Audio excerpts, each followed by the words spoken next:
This is just a fucking start. Why don't you put that on your Good Morning Missouri fucking wake up broadcast, bitch?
Jack, don't worry, Mom. I saw it on TV. See? It's okay. You saw it on the television.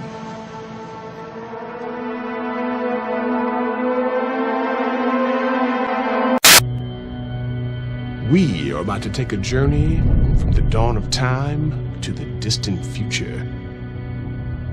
We will explore worlds, galaxies, space and time. Hi, I am Neil deGrasse Tyson, and I'm here to tell you how f***ing rad space is.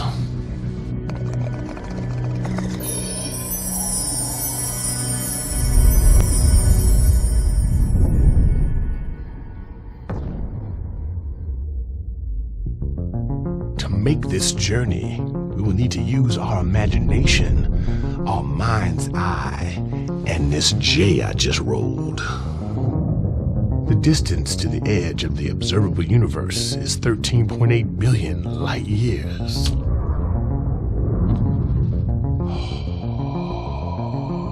Doesn't that make you feel small? Like nothing even matters.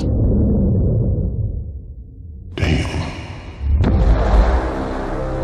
The closest neighbor to the Milky Way is the expansive Andromeda Galaxy. Whoa, that is a pretty weird word. Andromeda. Andromeda.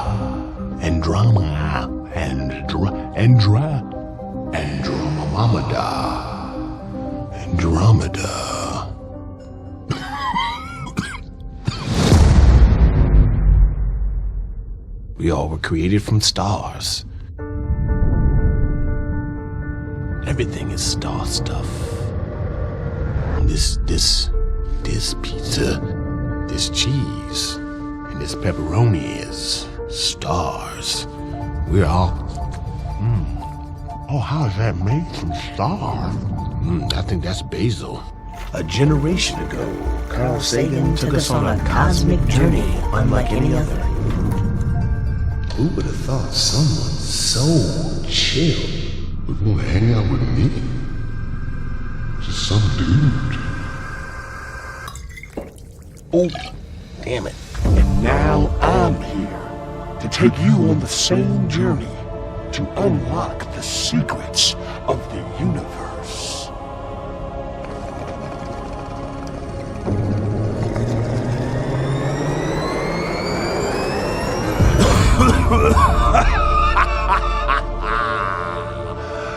Woo! So tell me, Neil, is the Earth flat? We have video from space of the rotating spherical Earth. The Earth is round. Thank you for joining us on this episode.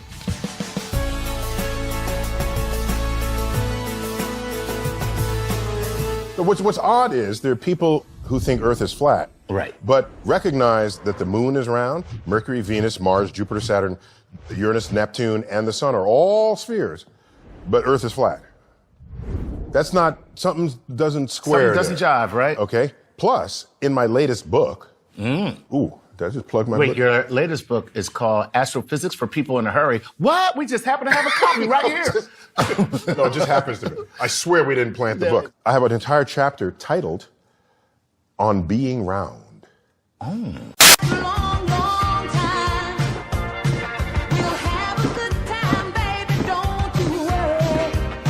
And it's an exploration of how all the laws of physics and the accounting of energy as processes unfold in the universe, how that conspire to make things round. So it favors the sphere. Favors a sphere, yes. Right.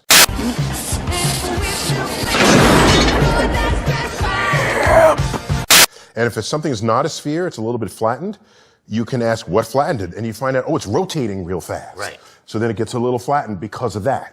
What the fuck? Beet juice in the house. This is your brains on drugs. Oh shit, son. This is your brains on drugs. Right. And so almost everything in the universe is either spheres or slight distortions of a sphere for some other thing that's happening to it. I mean, we can just see how the universe favors spheres. So it's nature. Right. Basically, nature. the universe. Now, in all fairness to the people who want a flat Earth. Yes, let's be fair to those people. Okay? In Columbus's day, there was surely a flat Earth contingent. Okay? Yes. Columbus predates the era of experimental checking of any idea you might have. Not a lot of peer-reviewed studies back in the day. Back in the day. Back in the day. Kind of just like... You just say whatever you felt. You know what? I believe that elephant poop will cure cancer. There you go. That's right. Wrote a paper about it. Like to read it? Here it is. And you're good, right? Right. So it wasn't until Francis Bacon, Galileo, in the 1600s, where the idea that if you're going to say something and you think what you're saying is true, then no matter how obvious you think it is that it's true, you should still test it. Gotcha. There could be something fooling you in one way or another. So if you want to say Earth is flat, then, for example, lunar eclipses. What's a lunar eclipse? If your face is the brilliant sun. Thank you. And this is Earth, and the moon is over here, the sun is always casting Earth's shadow into space. It's always there no matter what. Right. Obviously, okay? It's just a shadow. It's a shadow. The moon It's just occasionally... a shadow shining on blackness. Yeah, a shadow in darkness. A shadow in darkness. So the moon occasionally passes through that shadow. And if you see the shape of Earth's shadow on the moon, it is always round. Always round. If Earth were flat, sometimes you get like a flat shadow. Right.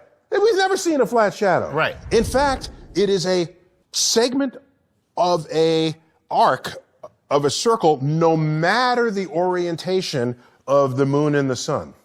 And the only thing that makes a perfectly circular shadow would be something that's perfectly circular. Perfectly spherical. Spherical. Right. Yes. So the only thing that makes a perfect circle shadow every single time is a perfect sphere. Right. Okay? No matter what angle you shine. Whereas a disk, it would only make a perfect circle if you lined it that way. Right. And So then you they have to look at the face of the disc in order to get the circle. The circle. If If any you- other angle, you get other shapes. something of another the shape. Greeks knew this. Right. All the lunar eclipses they said, oh my gosh, we must be in a round Earth. This is thousands of years. Before 2,000 years Columbus. before Columbus. Exactly. So now if the Earth is round, how big is Earth?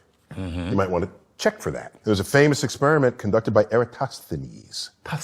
Eratosthenes. And the two cities in the old world, and one of them, they knew that at 12 noon on a particular day of the year, that the sun was directly overhead and you could see the bottom of a well. Oh, okay. You don't run around looking at the bottoms of wells. No. Because the light doesn't Doesn't get down there. Doesn't get down there. How can we use this observation to see if Earth's surface is curved?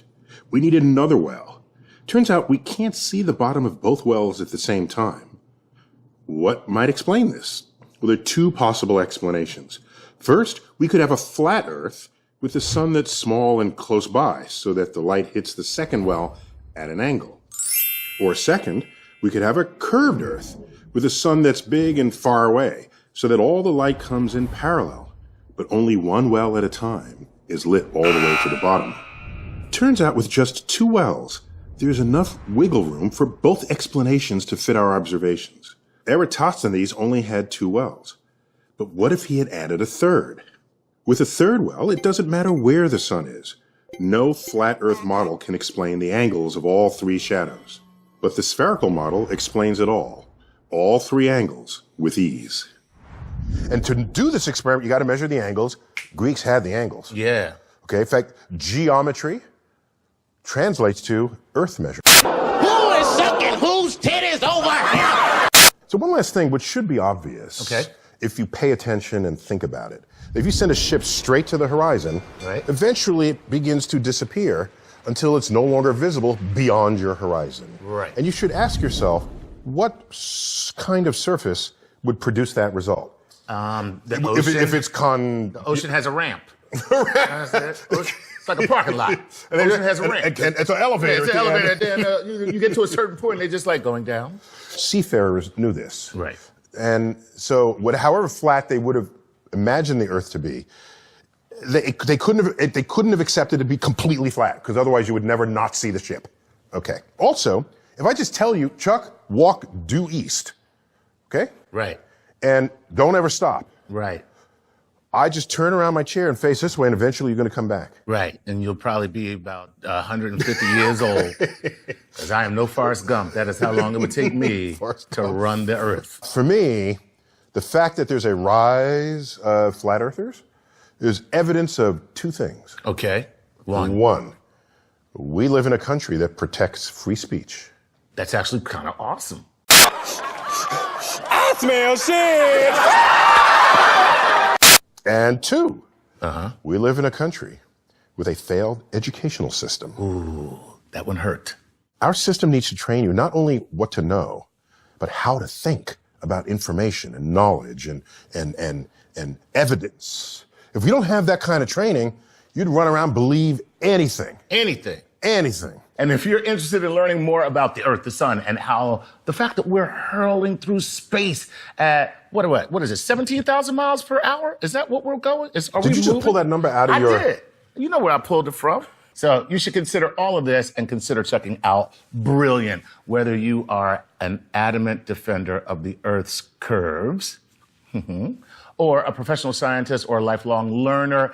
Brilliant helps you master concepts of math, science, and engineering through solving fun, challenging problems. And you can sign up for free to get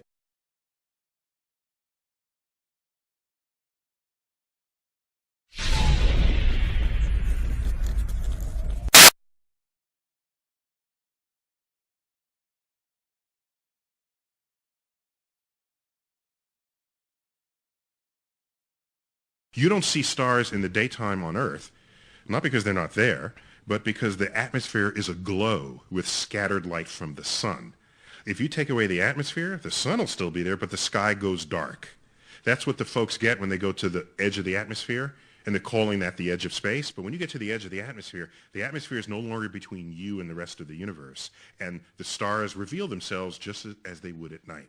Since the moon has no atmosphere, then a daytime picture, if you're there in the daytime of the moon, you see a full night night sky of stars, even with the sun in the sky as well. But when you get to the edge of the atmosphere, the stars reveal themselves just as they would at night. If you're there in the daytime in the moon, you see a full night sky of stars, even with the sun in the sky as well. Even with the sun in the sky as well. We were never able to see stars from the lunar surface or on the daylight side of the moon by eye without looking through the optics. We were never able to see stars. The sky is a deep black when viewed from the moon, as it is when viewed from cislunar space, the space between the Earth and the moon. If you're there in the daytime in the moon, you see a full night sky of stars, even with the sun in the sky as well.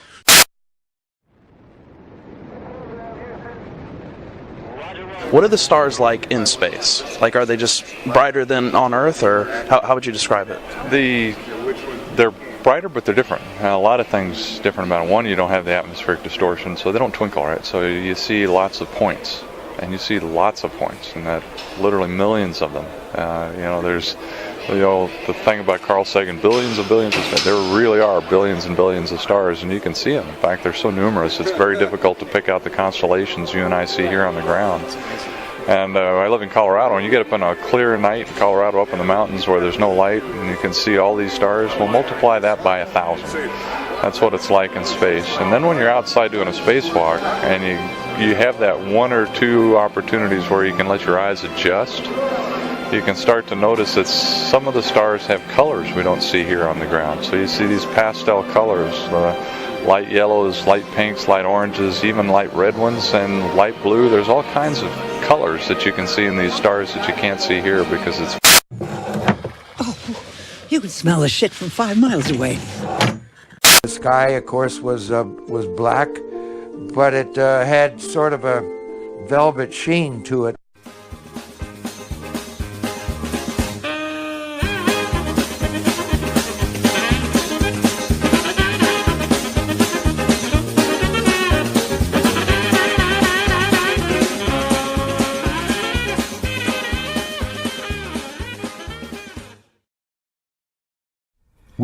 Whilst from in Mark space, Cameron. This is from Mark Cameron. Whilst in space, have you ever looked away from Earth into the black void?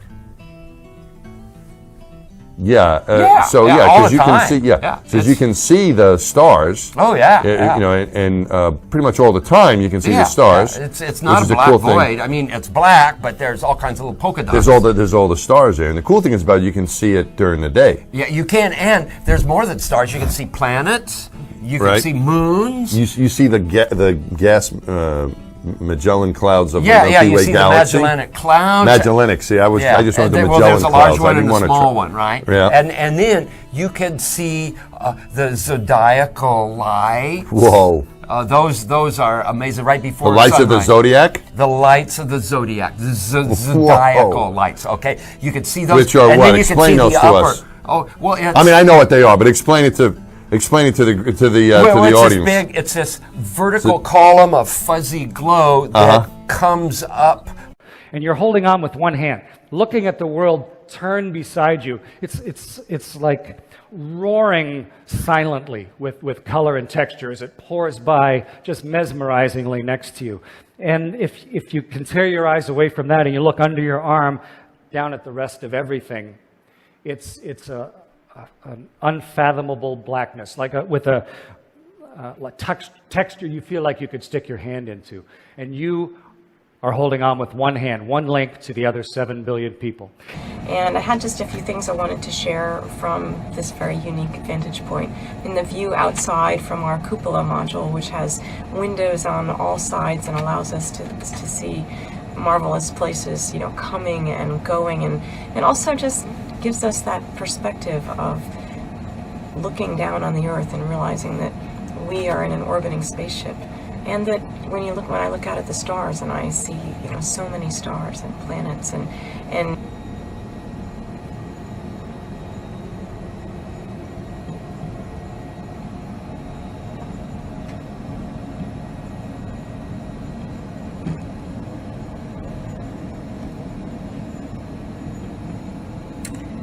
Hello. and welcome to the International Space Station.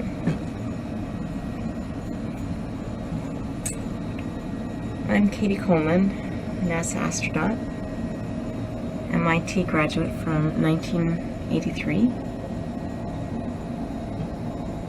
and this is my world, at least for the past few months and another month. Really happy to be here with you today and to share this place with you. I'm very privileged to live aboard the International Space Station and commute to work here every day, and I love pretty much every single minute of it. Yeah, you know, actually on my very first mission, we went up and when you're in space and you're looking into deep space and you're on the sun side of the orbit, the sunlight washes out all the starlight, so you can't see any stars, just like here on Earth. But then when you look out into deep space away from the sun, it's the darkest black you can imagine, right? And so what happens is you really lose your depth perception. You can't tell if something's close by or far away.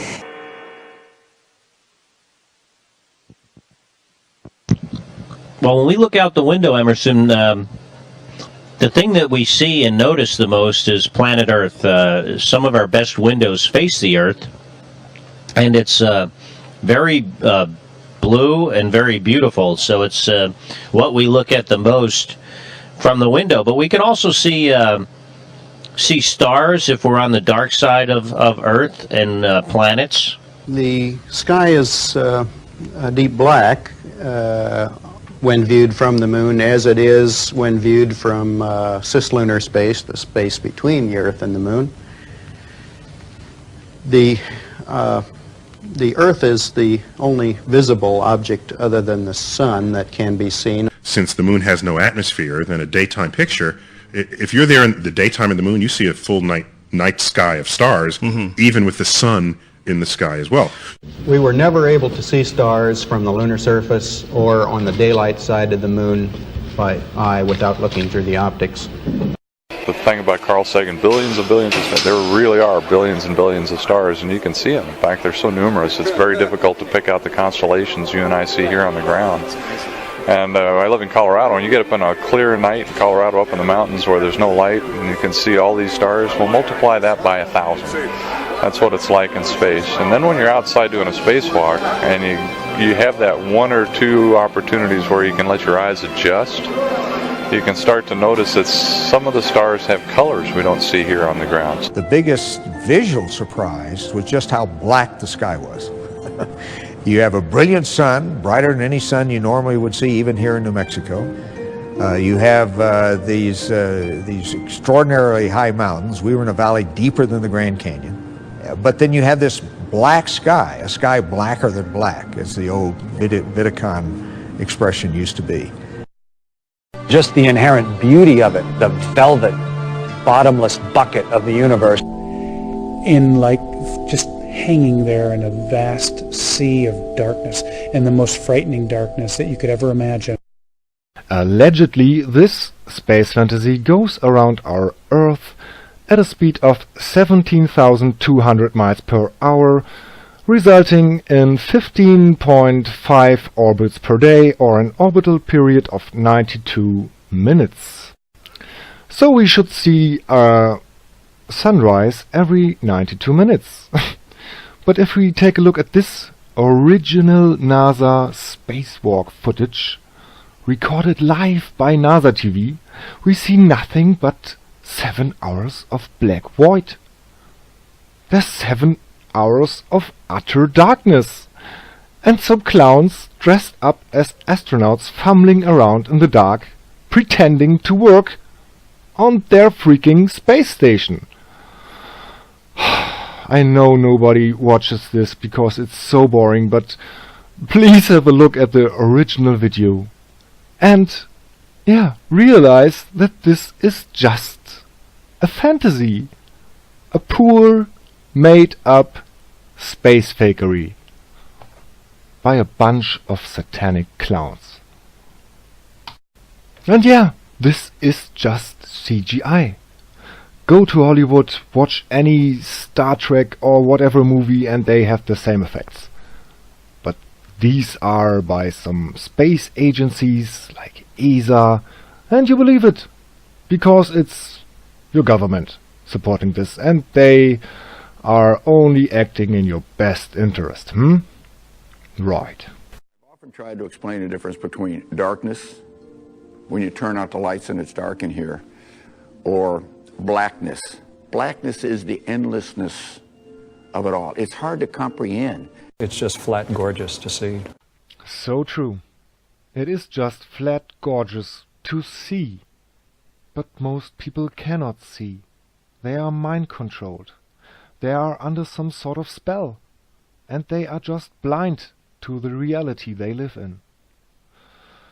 Please, dear guys, look into this, do your own research, and stop dismissing this by just repeating mainstream lies. But fear not, our Lord and Savior is coming back. Jesus Christ got this, guys. God bless you and have a nice day.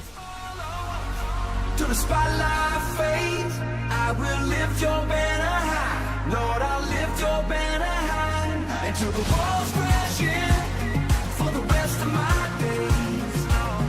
I'll lay it all on the line.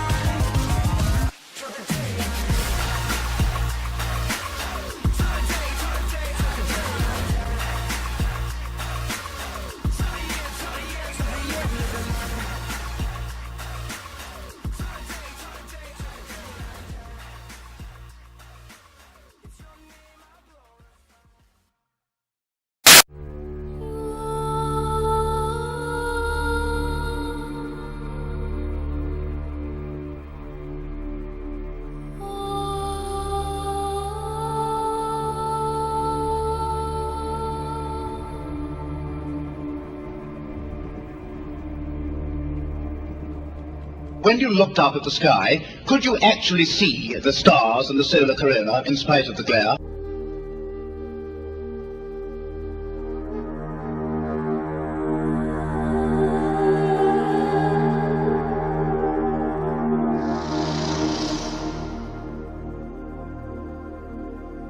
We were never able to see stars from the lunar surface or on the daylight side of the moon by eye without looking through the optics.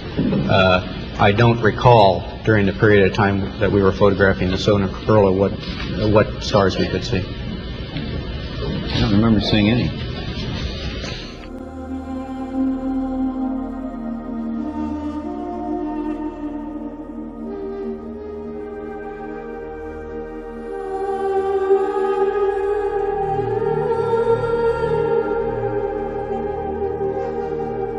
What's been the most surprising, the most unexpected thing when you actually got there?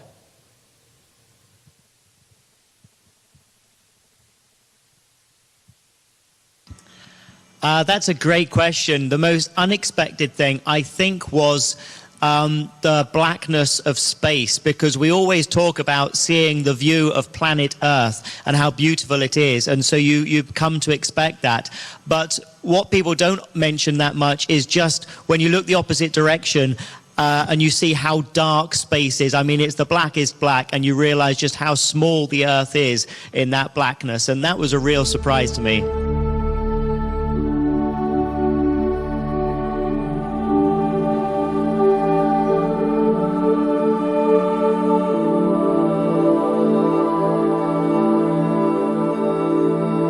When I look out at the stars and I see, so many stars and planets, and know that, we have a place in the universe, and it's in part of our job is to explore that place.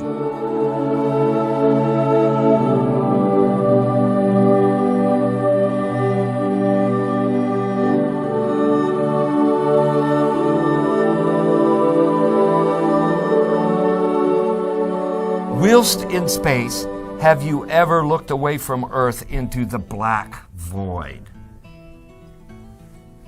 So all because the you time. can see, Yeah, because you can see the stars. Oh, yeah. You know, and pretty much all the time you can see the stars. It's not which is a black cool void. thing. I mean, it's black, but there's all kinds of little polka dots. There's all the stars there, and the cool thing is about it, you can see it during the day. Yeah, you can, and there's more than stars. You can see planets. You can see moons. You see the gas. Magellan clouds of the Milky you Way see galaxy. the Magellanic Clouds. Magellanic. See, I just wanted the Magellan there's a large clouds. one I didn't and want a to small one, right? Yeah. And then you can see the zodiacal light. Whoa. Are you out of your fucking mind? Oh.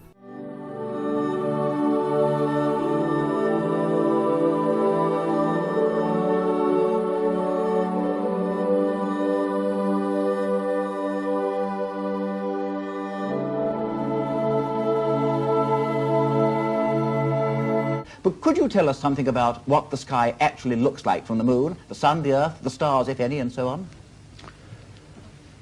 The sky is a deep black when viewed from the moon, as it is when viewed from cislunar space, the space between the Earth and the moon.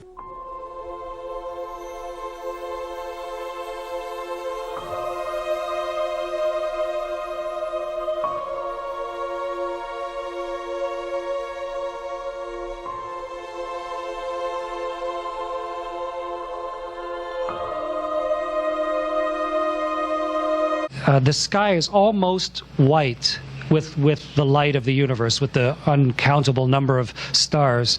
But it has a lot of variation to it, even just with the naked eye, when we're in the shade of the Earth, so we can really see it. You can see the whole dark sections where there's dark matter or dust or whatever it is that's between us and the rest of the universe. You can see the gradations of it, like looking into the deepest ocean.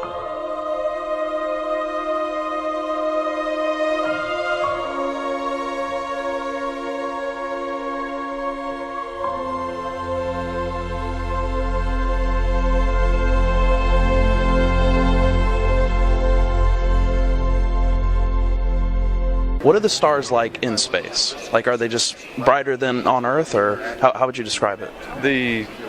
They're brighter, but they're different. A lot of things different about it. One, you don't have the atmospheric distortion, so they don't twinkle, right? So you see lots of points, and you see lots of points, and that literally millions of them. There's the thing about Carl Sagan, billions of stars. There really are billions and billions of stars, and you can see them. In fact, they're so numerous, it's very difficult to pick out the constellations you and I see here on the ground.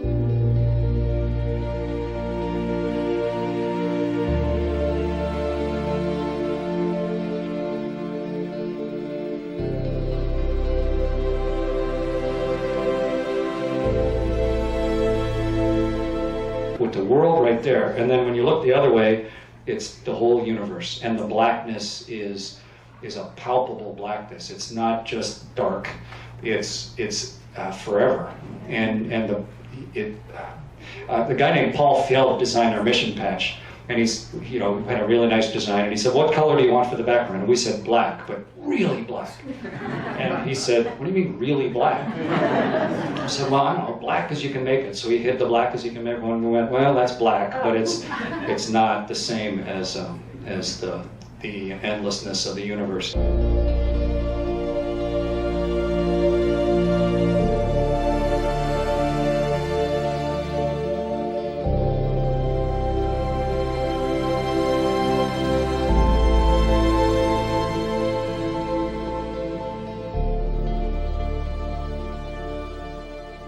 You don't see stars in the daytime on Earth, not because they're not there, but because the atmosphere is aglow with scattered light from the sun. If you take away the atmosphere, the sun will still be there, but the sky goes dark.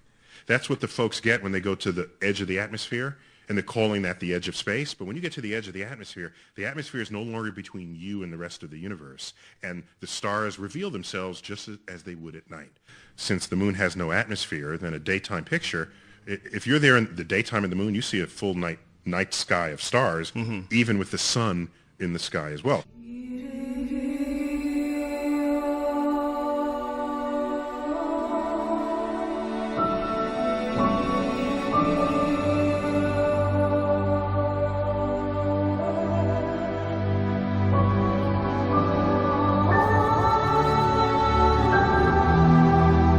in like just hanging there in a vast sea of darkness, and the most frightening darkness that you could ever imagine. The sunlight washes out all the starlight, so you can't see any stars, just like here on Earth. Just the inherent beauty of it, the velvet, bottomless bucket of the universe. The sky, of course, was black, but it had sort of a velvet sheen to it. The biggest visual surprise was just how black the sky was. You have a brilliant sun, brighter than any sun you normally would see, even here in New Mexico. You have these extraordinarily high mountains. We were in a valley deeper than the Grand Canyon. But then you have this black sky, a sky blacker than black, as the old Vidicon expression used to be.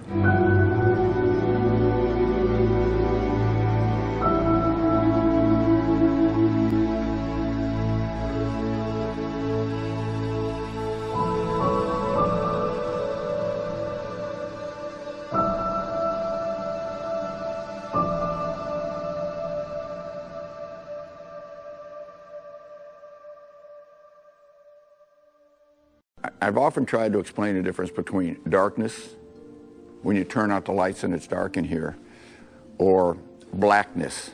Blackness is the endlessness of it all. It's hard to comprehend.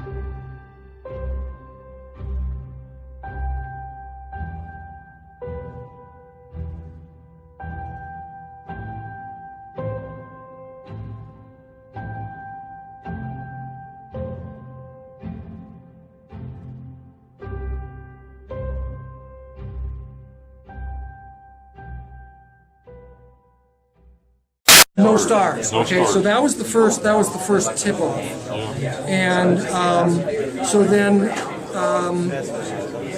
But you can see the Earth. You can see light reflected off of objects. Okay, as we look in this space, we say this place is filled with light. We do not see any lines of light between us. We only see what is illuminated by the light, what the light reflects off of. Yeah. We do not see the light itself. Here, you see that laser beam? Right. No, you don't see the laser beam. You see the laser beam? No, it's because it's off.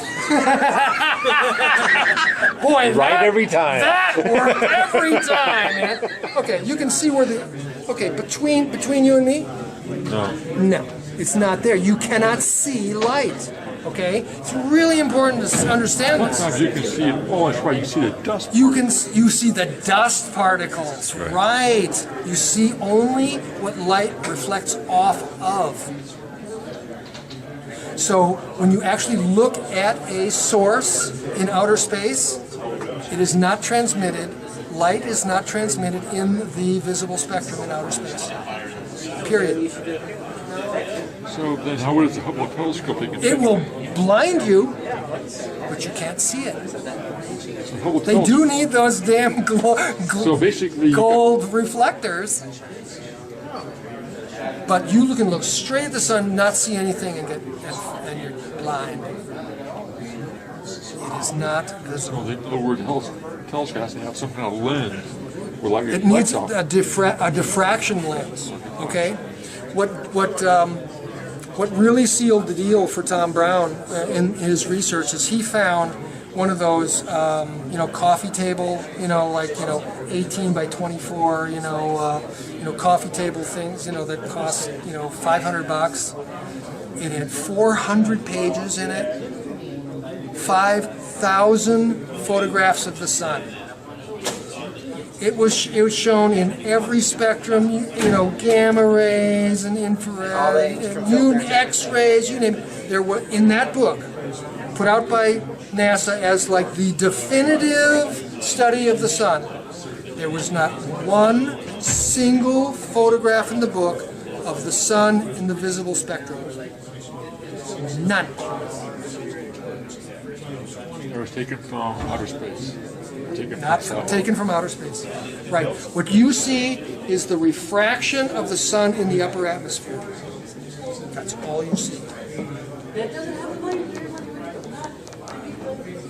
That is not what it looks like. And the minute you get out of the atmosphere, you got no reflection between you and it. You can't see it. So if you took if you went in outer space and took a pinhole camera with just raw photographic film on the back, something that no lens in between to diffract with, you're not going to get an image of light. You may get an image in the infrared or something else. There is no. Okay. There's nothing in the visible spectrum. The visible spectrum effect of the sun is created by the upper atmosphere. Right. So the Earth, the Earth reflecting off the atmosphere. No, the radiation from the sun. I mean, but the thing is, what you see is you see a yellow orb in a blue background because the upper atmosphere actually diffracts the light into those two spectrums. Right. You don't just see orange against black. You don't just see blues. You know, you always see the yellow and blue.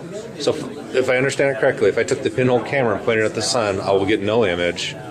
But if I pointed it at the moon or the earth, I would get an image because it's reflecting off You see the objects the that the earth. light reflects off. But the sun, I would get no image unless I was in a different Because you spectrum. were pointing it right at the source of light. Because you can't, because light is not visible. Right. You cannot see the light.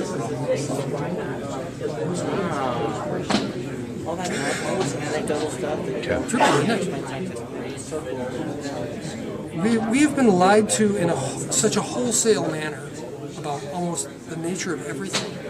Oh yeah. That it's. So you can't see the stars or anything. No, those are all sources created. Those are all the stars you see are created. The vision of them is created by the upper atmosphere. So the reason that the space shuttle, they have that window and they have atmosphere inside the shuttle, that's why when they look outside. No, they created diffraction gratings in the windows so you could see them. Because the early ones didn't. That was the other thing. Is Tom Brown called some of the old astronauts and asked them. They said no.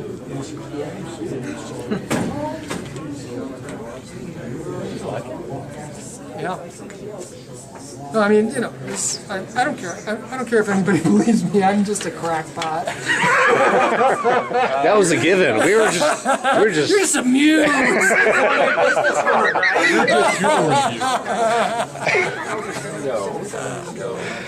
Well, that's quite amazing. Yeah, isn't it? We're all off the same page, right? Maybe it's really that series Thunderbolts of the Gods or the Electric Universe. Either one of those. I don't think I've seen that. It's a theory of the the electrical connectivity between the planets. Okay. Just from and the guys basically think that the sun is really a magneto. It's an iron core, and he says the sun has the iron core. And it's a magneto. There's a website called The Surface of the Sun, and they have pictures of the sun's surface on it. That's interesting because see, I don't even understand why the Earth has a magnetic field because they say it's from the iron core, and I believe that the Earth has an iron core. But its temperature is way above the Curie point, so it can't hold a magnetic field. Yeah. So that isn't it. Bummer, huh? All those pesky details, right? This guy is. He has an alternate model of the sun and why it does. And he uses a lot of the Chandra stuff and the X-ray stuff to go through why he feels like they have it layered the wrong way. He puts the helium layer in the spot, puts the RO layer in the spot, and he's done a really good job of taking some of the pictures and just showing some features on the sun, and then a year later or whatever he comes back and the sunspot occurs in the same spot and it looks the same on the surface. You know, mountains and things like that. So he feels a cast iron core, or an iron core. Yep. I've never been there, so can't say. You couldn't see it.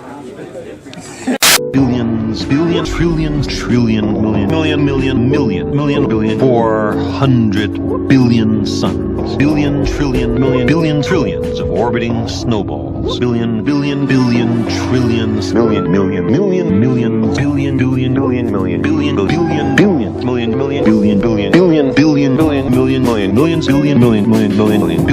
4 billion-year-old tree. I think I can smell shite. Yes, I can definitely smell shite.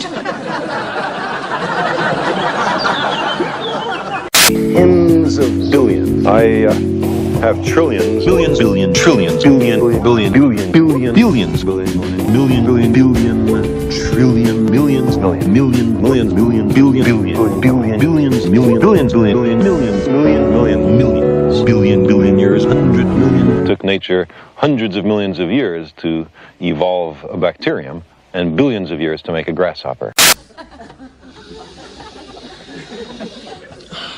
Well, that's definitely shite.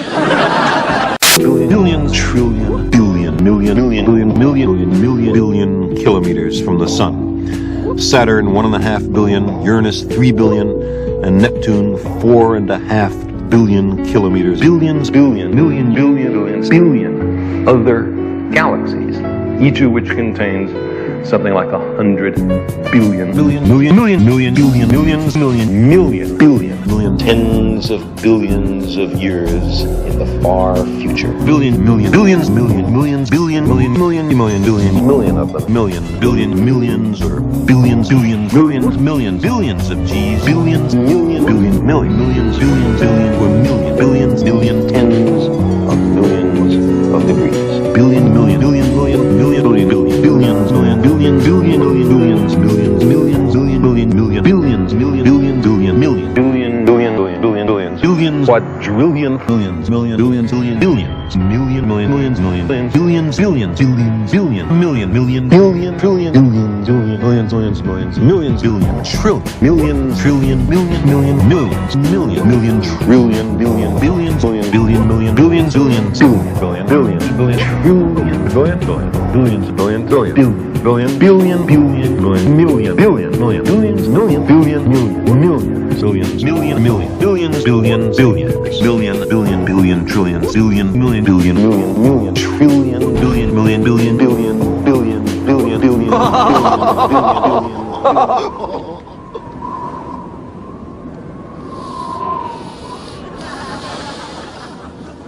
Shite. Oh yes, that's shite.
deep down inside, you never know what to find inside your mind.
Sweet euphoria,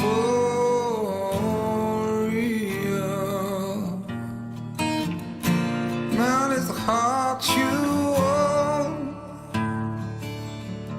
Lost the grace of the hands that harmed you in the days of 1,000 young. Lost my love as it is, I'm truly gone. In your morning I will sleep far on an open palm. Death for Jesus and plastic armies wouldn't bring me back again. Sweet as ether as I'm blind to them. And in your aching hour, time wilts like flowers, sleeping on lemon pillows.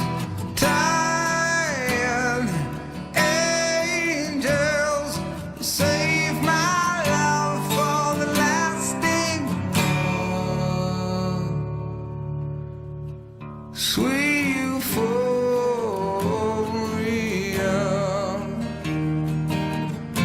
mine is the heart you stole. Touched and broken now the things you loved, using the stars to light your candles. Once my face, but I can't remember yours. Gone to your dandelions, falling like mine, falling like daydream mangoes, diving swallows.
Why you wanna carry such a heavy cargo? We got no Santos and Diablos, prepare the flex, so what do you wanna know? Yeah, rocket service living on a planet Pronto, quick, fast, crash, man, more on the bag, then praise the cap and go. So they show, and so they feel the rap, you do the math. So walk up on a crooked path, now look at that, trying to stay strapped and packed like ass fat. But matter of fact, they never knew the signs when I hop up on the microphone, I do it like a child. Go get your fill, do what you will. Me, I'm going at it like a solid kill. I'll see you what I want and then I'm grabbing it. You're right here, you're a rap for it.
I know what I saw, young lady. I will never forget it. You believe what everyone tells you to believe? Or you believe your own eyes?